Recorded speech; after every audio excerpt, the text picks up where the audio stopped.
Isang mahabang daan ang tinahak ng aming sasakyan patungo sa Cavite, habang masaya kong pinagmamasdan ang daang tila walang hanggan. It's been 2 years since the last time na dinalaw namin ang ama ng aking asawa. Ayaw mo bang maidlip? Tanong ni Bernard sa akin na aking asawa. Ay, hindi naman ako inaantok. Tsaka nakaidlip na ako kanina, tugon ko naman. Iniisip mo ba si Dad? Muli niyang tanong sa akin. Pero wala akong tugon sa kanya. Celine, I know na hindi pa ganun kalapit ang loob ni Dad sa'yo. And maybe because wala kayong chance para makapagpalagayan ng loob. And I think ito na rin yung time para dun. Muli namang sambit ni Bernard. Yeah, tama ka dun, honey. Hindi lang siguro maganda ang naging timing ng pagpapakasal natin noon. As of now, ang tangi ko lang iniisip ay kung paano ko makuha ang loob niya. Mahinay na tugon ko. 2 years ago, nang magplano kaming magpakasal ni Bernard. Dahil na rin sa nabuntis niya ako. Everything was fine. Pero a week bago ang kasal, namatay naman ang mother ni Bernard sa heart attack. Plano ko sana na ipagpaliban ang kasal namin ni Bernard nung time na yun. Kaso, hindi pumayag si Bernard. Kaya dun ko unti-unting naramdaman ang paglayo ng loob ng ama ni Bernard sa akin. Although, pinaliwanagan naman yun ni Bernard sa kanya. Bumukod agad kami ni Bernard at tumira sa Pasay. Malapit lang naman dun ang trabaho ni Bernard. Kaya si Dad, naiwan sa pag-aalaga ng bunsong kapatid ni Bernard. Matanda na rin si Dad. Pero, at his age of 65, kitang-kita ko naman na may kalakasan pa siya. Pero ang malaking pagbabago ni Dad talaga ay yung naging malungkutin. Sobra niyang dinamdam ang pagkawala ni Ma'am. Isang pangyayari ang hindi namin inaasahan ng asawa ko. Dahil 1 month later, nakunan ako. Yun ang nakakalungkot na pangyayari sa amin ng asawa ko. At matagal din bago ko nalampasan ang pangyayaring iyon. Hindi agad kami nagkaanak ni Bernard dahil na rin sa advice ng doktor. Dahil doon, tuluyan na kaming hindi nakadalaw kay Dad. Pero ngayon, ikinasal na rin si Mark, ang bunsong kapatid ni Bernard, at kakaalis lang papuntang New York para dun mag-honeymoon. Kaya wala nang maiiwan kay Dad. Kaya nag-decide kami ni Bernard na kami naman ang humalili sa pag-aalaga sa kanya. 2 p.m. nang dumating kami sa subdivision na tinutuluyan ni Dad. Nakakatuwa ngang makita na sinalubong pa kami ni Dad, at dahil walang kasama sa bahay, siya pa ang nagbukas ng gate para sa amin. At isa pa, yung kinahangaan ko kay Dad ay yung nagawa pa niya kaming paglutuan ng ulam na siya naming pinagsaluhan sa aming tanghalian. Dad, sabi ko naman sa'yo na ako ang magluluto pagdating namin dito. Masayang wika ni Bernard. No, my son, that's okay. Mahaba din ang biniyahe nyo. Mahinay na wika ni Dad. Pansin ko lang nung time na yun na hindi ako gaanong tinitingnan ni Dad. Naisip ko tuloy, masama pa rin ba ang loob niya sa akin? After naman noon, ay agad naman kaming tumungo ni Bernard sa aming magiging kwarto. Sapat naman ang laki ng kama para sa aming dalawa. Pero hindi ko naman siya masyadong makakatabi kasi babalik si Bernard sa Pasay para mag-work. Sabado noon, nang kami makarating sa Cavite, at Sunday naman ng hapon ang balik ni Bernard sa Manila. Kinabukasan, mga 5 ng umaga, agad na akong tumayo para maghanda ng agahan. Sa isang oras na lumipas, naging abala ako sa paghahanda nun. Naging hilig ko na rin yung pagluluto, lalo na't noong madepress ako sa pagkukunan ko sa first baby namin. Oo, tumigil din ako sa work dahil hindi rin naging maganda ang naging health ko noon. 6:30 a.m. nang matapos ako at pansamantala lang akong nagpahinga sa may garden ng bahay. Napansin ko sa mga oras na yun, may mga magagandang bulaklak sa garden at naaalala ko na mahilig nga pala si Ma'am mag-alaga ng mga bulaklak dati. Pero ang kahanga-hanga lang ay na-maintain yun ni Dad. Sa pagkamangha ko sa mga bulaklak, ay hindi ko napansin na nandun lang pala si Dad. Pero sa kabila ng pagkagulat ko sa kanya, napansin ko sa kanya na hindi man lang niya ako binati or tiningnan man lang. Good morning, Dad. Una kong bati sa kanya. Tangulang ng ulo ang ginanti niya sa akin. Sinubukan ko na hindi maging awkward sa amin ang mga sandaling yon. Ay, Dad, tamang-tama, kaluluto ko lang ng breakfast. Tara, kumain po tayo. Pag-aanyaya ko sa kanya. Pero tangulang din ang tinugon niya sa akin. Dahil doon, bigla akong may nakitang problema sa aming dalawa ni Dad. Baka mahirapan akong makitungo sa kanya. Tumipas ang araw na sobrang tahimik namin sa bahay. Kahit may mga kasama na si Dad ay tila wala itong pagbabago. 4 p.m. nang mag-ready si Bernard pa uwi ng Maynila. Oh honey, ikaw na muna bahala kay Dad. Bilin nito. Pero wala akong tugon. Alam ni Bernard ang saloobin ko. I know na mahihirapan ka kay Dad. But I'm sure na makukuha mo din ang loob niya. Malambing na wika ni Bernard. Kaya mo yan honey, ikaw pa. Dugtong pa nito. Don't worry Han. Gagawin ko din ang lahat makuha ko lang ang loob ni Dad. Masayang tugon ko naman sa kanya. Ilang sandali pa ay agad namang bumiyahe si Bernard pa uwi ng Manila. Mahaba pa ang oras sa araw na yun. Kaya nag-isip-isip ako ng gagawin sa bahay. Pero naabala ako ng isang pag-iisip nang tawagin ako ni Dad mula sa kanyang kwarto. Nagpatulong itong magbuhat ng ilang magagaan na gamit para sa pagga-gardening. Pero napansin ko din na medyo magulo ang ilang gamit ni Dad. Dad, okay lang bang ayusin ko yung room mo? Matagal man bago tumugon, pero sumagot naman ito. Sige iha. Mas mainam nga siguro na maayos naman yan ng isang babae. Mahinay na tugon nito. Masaya ako sa naging pagtugon ni Dad. At least, kahit papano, ay kinakausap na niya ako. Wala namang ibang gamit si Dad sa kwarto kundi mga libro sa pag-hardin. Tila yata ito ang naging focus niya after mamatay si Ma'am. Sa gitna ng aking pag-aayos, ay tila isang libro ang pumukaw ng atensyon ko. Binuksan ko ito at doon ko nalaman na diary pala ito. At lalo akong nagka-interes na basahin iyon. Pero hindi sapat ang oras ko para mabasa lahat. Kaya dinala ko na lang yun sa kwarto ko. Hindi ko ba alam kung bakit ko ginawa yun? Siguro dahil wala lang ako magawa.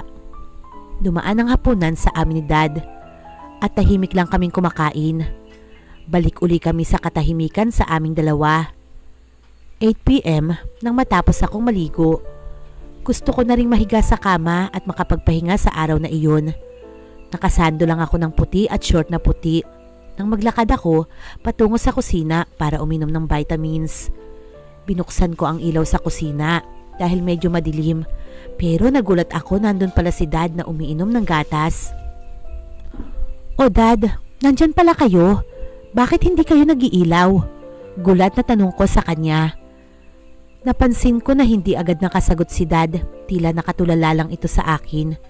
Hindi ko alam kung bakit ganun ang reaksyon niya. Pero pinukaw ko na lang ang pagkakatitig niya sa pangalawa kong pagtawag sa kanya. Hindi ako nag-iilaw, iha. Kasi wala namang tao. Utal na pagkakasambit niya at agad namang naubos ni Dad ang kanyang gatas. Agad na nagmamadaling umalis sa harap ko. Hindi ko pa rin mag-get kung bakit ganun ang naging asta ni Dad. Nasa kwarto at nakahiga upang simulan ko na ang pagbasa ng diary ni Dad. Bigla ko tuloy naisip na dapat maisauli ko kaagad ang diary bago niya malaman na panakaw ko itong binabasa. Baka lalo pang lumala ang coldness ni Dad sa akin. Sinimulan ko ang pagbabasa ng diary niya. Sa ilang pahina pa lang ang nababasa ko, napansin ko ang kwento ng buhay niya. Sinimulan niya sa isang problema almost 30 years ago. Napuno ng problema. Bakit tila ata puno ng problema ang mga sinulat niya sa diary? Bulong ko sa sarili ko. 35 years old siya nang magplano ulit sila ni Ma'am na magkaanak sa pangatlong anak. Pero tila ito na rin ang naging start ng problema nila. Dahil sa isang aksidente kung saan halos hindi makalakad si Dad at kinailangan ng matinding medication at therapy. Tila pati ang kakayahan ni Dad na mag-anak ay tila naaapektuhan. Naalala ko nung kinuwento sa akin yun ni Bernard. Sa pagkakaalam ko, muntikan nang maghiwalay si Ma'am at Dad. Pero dahil ba sa naging impotent si Dad, patuloy kong binasa ang diary ni Dad. Pero talagang tungkol na ito sa problema nilang mag-asawa. Doon ko nalaman na malaki pala ang naging problema ni Dad pagdating sa kanyang pagkalalaki. Pero hindi ko maintindihan kung bakit kinailangan niyang isulat ang mga masasakit niyang karanasan sa diary. Kinabukasan, 6 a.m., agad nang tumayo para maghanda ng agahan para sa amin ni Dad. Nag-reply muna ako sa text ni Bernard bago ako lumabas ng kwarto. Medyo sumisinag na ang araw nang tinungo ko ang garden. Nakita ko si Dad na maaga ding naghahardin. "Good morning, Dad." Masayang bati ko naman. Pero nang napatingin si Dad sa akin, napansin ko na naman ang pagkatulala niya sa akin.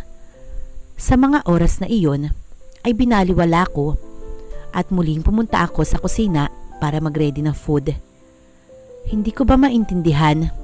Hindi ko din alam kung paano magbi-build up ng pakikisama kay Dad. Ito na naman kami, kumakain ng hindi nag-uusap.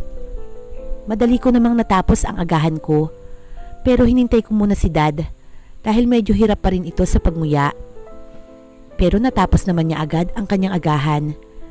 Ilang minuto pagkatapos ko, nakita ko nga siya na siya pa ang tumayo para dalhin ang kanyang pinggan sa lababo.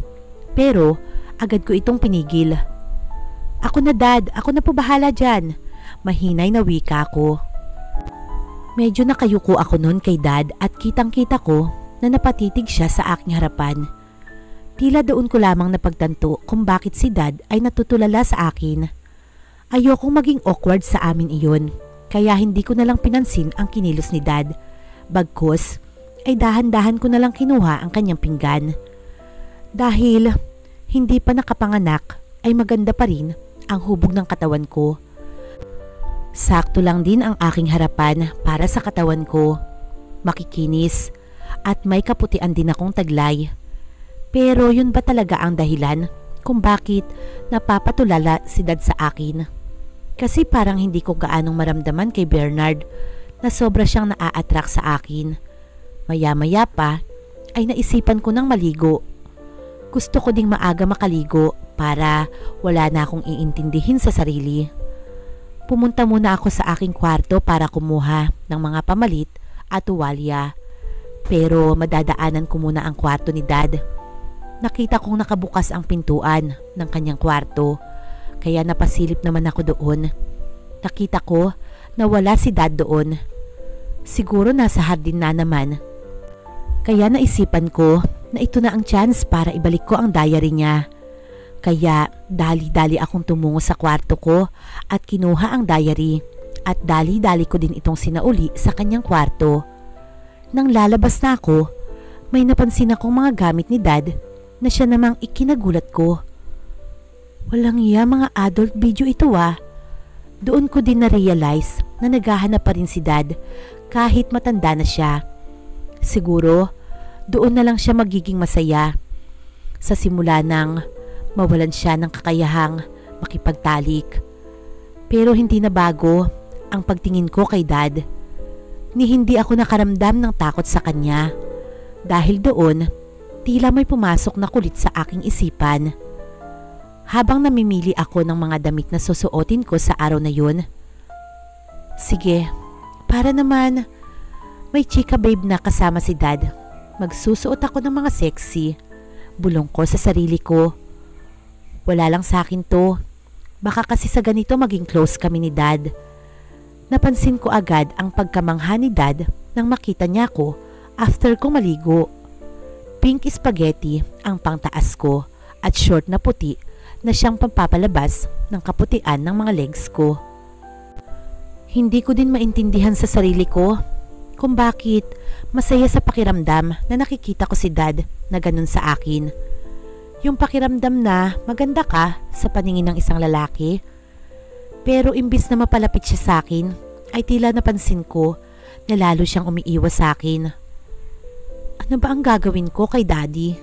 Lumipas pa ang araw at tila wala pa rin ako magawa para mapalapit kay Daddy. Kahit todo ang asikaso ko sa kanya, ay tila malayo pa rin ang loob ko sa kanya. Dumating ang Biyernes, nakatanggap ako ng tawag kay Bernard na hindi siya makakauwi sa Sabado dahil madami daw siyang naipong work. Medyo nakakalungkot dahil hindi ako sanay na hindi ko siya nakikita. Unlike na nasa Pasay ako, ay nakakauwi naman siya sa akin. Dahil maghahaponan na nun, kaya dali-dali akong nag-prepare ng kakainin. Pero sa hallway ng bahay, madadaanan ko muna ang kwarto ni Daddy. Doon ay nakita kong medyo nakabukas ang pinto ng kwarto niya. Pansin ko na madilim ang kwarto niya. May tila kumikislap-kislap sa loob nito. Pero batid ko naman na sinag lang yun ang television. Isasara ko sana ang pinto, pero tila ginapangan ako ng curiosity sa katawan.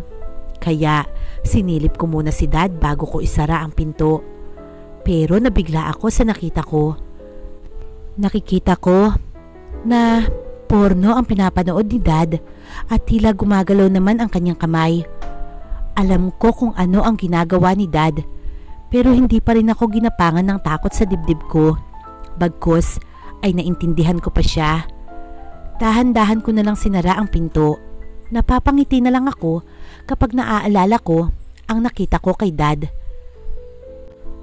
Teka, napapasaya ni Dad yung sarili niya. Ang pagkakaalam ko ay impotent siya. Bulong ko sa sarili ko habang naghahanda ng hapunan. Nakahanda na ang lahat ng kakain na. Kaya tinawag ko na si Dad para kumain. Muli ay tumahimik na naman kami. Hindi ko talaga mahuhuli ang kiliti ni Dad kapag wala akong ginawa. Bulong ko habang sumusubo ng kanin. Pero sa pagkakataong iyon ay may naisip akong idea. Dad, nood tayong movie mamaya. Bigla kong sambit sa kanya. Ah, ganun ba iha? Sige, hindi pa naman ako inaantok. Mahinay na wika ng matanda. Natuwa ako sa sagot ni Dad kasi akala ko ay tatanggi siya sa pag-anyaya ko. Agad akong naghanda ng panonoorin namin ni Dad after kong maghugas ng mga pinggan. Ang sabi ni Bernard ay mahilig si Dad sa mga war movie. Kahit ako basta gera ay benta sa kanya. Kaya ang napili kong movie ay Troy ni Brad Pitt. At isa pa, ang gwapo dito ni Brad Pitt. Pero bago pa ako lumabas ng room, ay may isa pa akong naisip. Medyo boring itong suot ko. I think, magpalit ako ng damit. Bulong ko sa sarili ko habang pinagmamasdan ko ang sarili ko sa salamin. Hindi ko ba alam kung bakit big deal sa akin ang itsura ko sa harap ni Dad. Namili ako ng aking susuotin at isang damit na tila nagbigay pilya sa akin. Maya-maya pa'y, "Hi Dad, sorry for waiting." Tawag ko sa kanya habang bumababa ng hagdan at muli ay nakita ko ang pagkamangha ni Dad sa akin. Yes, success ako doon. Mali na ba ang ginagawa ko? Kasi parang inaakit ko si Dad. Pero ang akin lang naman ay sinusubukan kong makuha ang kiliti niya at mapalapit sa akin. Ito lang ang naiisip kong kahinaan ng mga lalaki. Naka-white nighties ako nun. Kaya lumutang ng husto ang hubog ng kagandahan at kakinisan ko. Pero naiinis sa ibang banda. Dahil kailanman ay hindi ko nakita kay Bernard ang reaksyon na nakikita ko kay Dad. Sinalang ko muna ang panonoorin. Halos nakatuwad ako nun at pakiramdam ko tila pinagmamasdan ako ni Dad. Pero ewan ko ba kung bakit okay lang sa akin yun. Agad naman akong naupo sa tabi niya. Hindi ko pa pinatay ang ilaw sa sala kasi medyo nasisilaw ako Kapag liwanag lang sa TV, yung nagbibigay liwanag sa madilim na sala. At syempre, gusto ko pa ring makita ni Dad ang itsura ko. Tumakbo na ang story. At walang iya, ang hot talaga ni Brad Pitt sa movie na ito. Sabayan pa ni Eric Bana at Orlando Bloom. Pero may hot scene na agad si Paris at Helen sa simula pa lang ng palabas. Medyo tinablan ako doon at tila ba nauhaw ako. Kaya naman, Dad, pwede ka bang mag-beer? Yes, Iha, pwede naman. Sa sagot na yun ni Dad, ay agad naman akong kumuha ng tig-2 bote ng Sanmig. Pinagsaluhan na agad namin ni Dad ang unang bote. Lumipas ang minuto, habang nanonood kami, ay naubos na agad ni Dad ang unang bote. Samantalang ako ay nangangalahati pa. Kaya naman sinisimulan na ni Dad ang pangalawang bote. Sa ilang minuto pa na lumipas, ay bigla akong nakaramdam sa aking kanang hita. Napansin ko, nakadantay ang buong palad ni Dad sa aking kanang hita. Nagkatinginan kami sa mga sandaling iyon. Kitang-kita ko sa mga mata niya na tila tinatansya niya kung magagalit ako sa ginawa niya. Pero para sa akin ay wala akong dapat ikagalit. Kaya ninitian ko lang siya at hinayaan. Halos maganda na ang eksena. Dahil nandun na kami sa eksena na nagkaharap na ang Trohan at Spartan at matinding digmaan na ang nagaganap. Pero muli na naman akong nakaramdam ng kakaiba dahil ang kaliwang kamay ni Dad na siyang nakadantay sa aking kanang hita ay tila gumagapang pataas. Hindi pa rin ako nakakaramdam ng takot sa mga oras na yun, lalo na sa tuwing tumitingin ako sa mukha niya. Kitang-kita ko kasi ang pagkaamo ng mukha ni Dad. Pero ito na dapat ang mga sandali na dapat ay pumapalag ako. Pero nag-aalangan ako na gawin iyon. Tumigil naman sa paggapang ang kamay ni Dad nang tingnan ko siya. Pero para hindi siya matakot sa akin ay muli ko siyang ninitian. Kaya naman ang nangyari ay tila urong-sulong na lang ang ginagawa niya sa hita ko na tila dinadama ang kakinisan nito. Nagpatuloy lamang siya sa ginagawa niya sa mga nakalipas na oras. Sa panunood namin ay umabot na naman ang pelikula sa maiinit na eksena. Mainit na halikan ang naging tagpo nila at totoo lang talagang tinablan ako doon. Medyo tipsy na rin ako dahil naubos ko na ang 2 bote. Hindi naman ako malakas uminom kaya medyo may tama na ako sa 2 bote. Pero dahil sa eksena na yun ay tila naging agresibo si Dad dahil muli kong naramdaman ang pag-angat ng kanyang kamay sa hita ko at halos umabot na ito sa suot ko.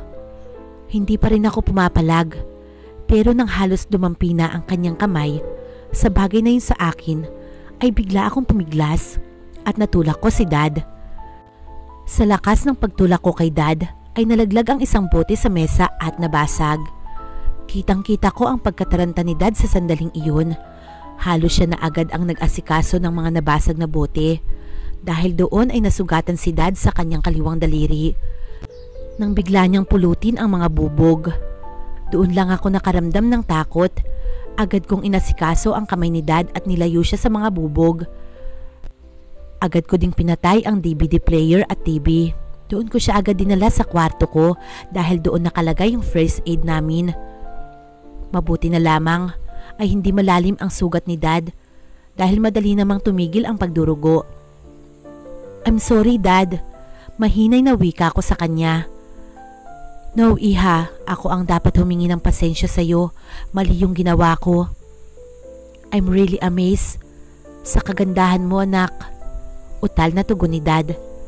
Pero tila kinilig ako sa huling sinabi ni Dad.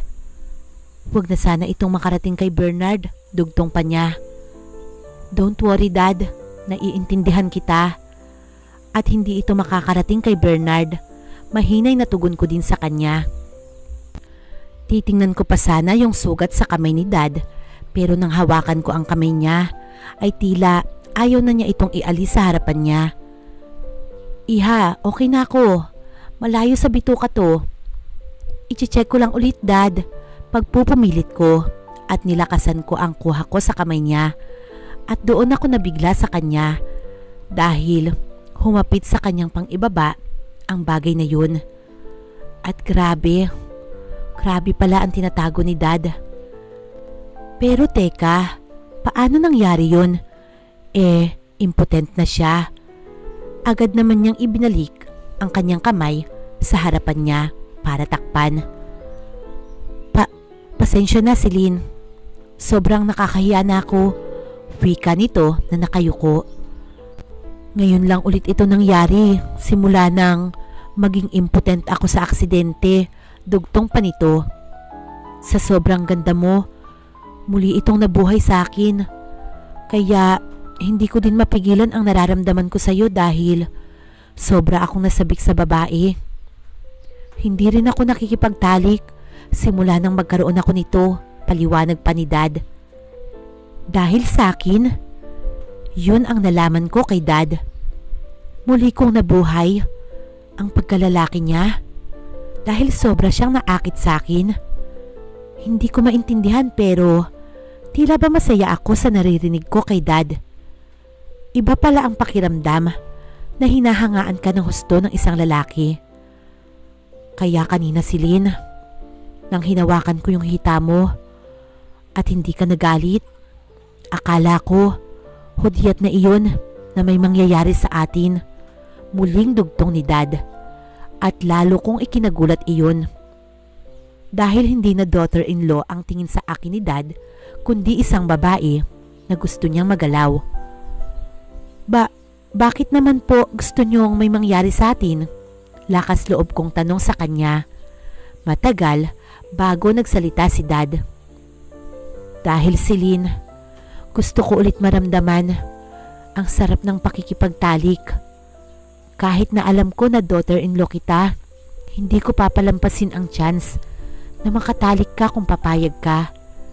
Pero alam kong hindi pwede. Gusto ni Dad na may mangyari sa amin. Nakakatakot man pakinggan sa iba, pero walang takot ang gumapang sa katawan ko, kundi awa. Kung tutuusin, talagang mabigat ang pinagdaanan nito ni Dad. Lalo na't nang mabasa ko ang diary niya. Dahil doon ko nalaman na halos humanap ng lalaki si Ma'am nang mawala ng kakayahan si Dad na makipagtalik. At hinayaan ni Dad iyon. Dahil alam niyang hindi niya maibibigay kay Ma'am ang kaligayahan na nais nito. Halos maiyak ako nang mabasa ko ang pangyayaring iyon sa buhay ni Dad. Kaya makalipas ng 30 taon nang dahil sa akin ay muling nagkaroon si Dad ng ereksyon at sobra siyang nasabik na maramdaman ulit ang sarap ng pakikipagtalik. Kung tutuusin ay may mali din ako sa nangyaring ito kay Dad. Dahil sa nakalipas na araw ay tila inaakit ko siya sa kaakit-akit na kasuotan na pinapakita ko sa kanya. Patuloy kong nakikita ang mga luha ni Dad sa muka na halos siyang nagpapalambot ng puso.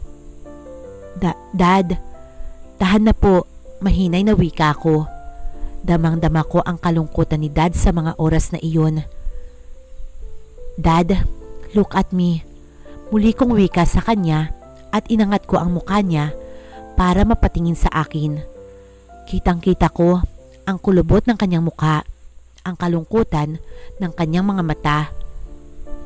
Dad, sige po. Papayag po ako na magtalik tayo. Muli kong tugon sa kanya na may kasamang ngiti. Hindi ko alam kung bakit ko nasabi iyon. Pero pakiramdam ko, ako lang ang nakakaintindi sa kanya sa mga oras na yun. Gusto kong ibalik sa kanya ang mga bagay na nawala sa kanya.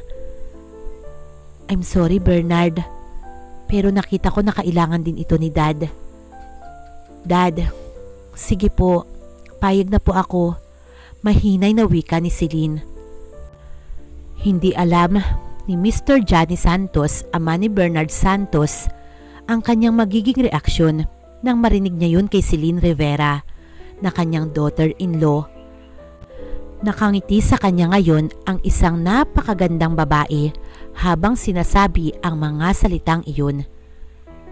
Dad, sige po, payag po ako, muling wika nito dahil alam niyang hindi makapaniwala ang kanyang father-in-law sa naririnig. Talaga, Celine? Mahinay na wika nito. Yes, Dad. Pero isang beses lang po ito Hindi na po ito pwedeng mauulit, wika ni Celine. Hindi talaga makapaniwala si Johnny. Ilang araw din niya dinadamdam ito. Pilit niyang inaalis sa isip niya ang pagpapantasya sa kanyang manugang.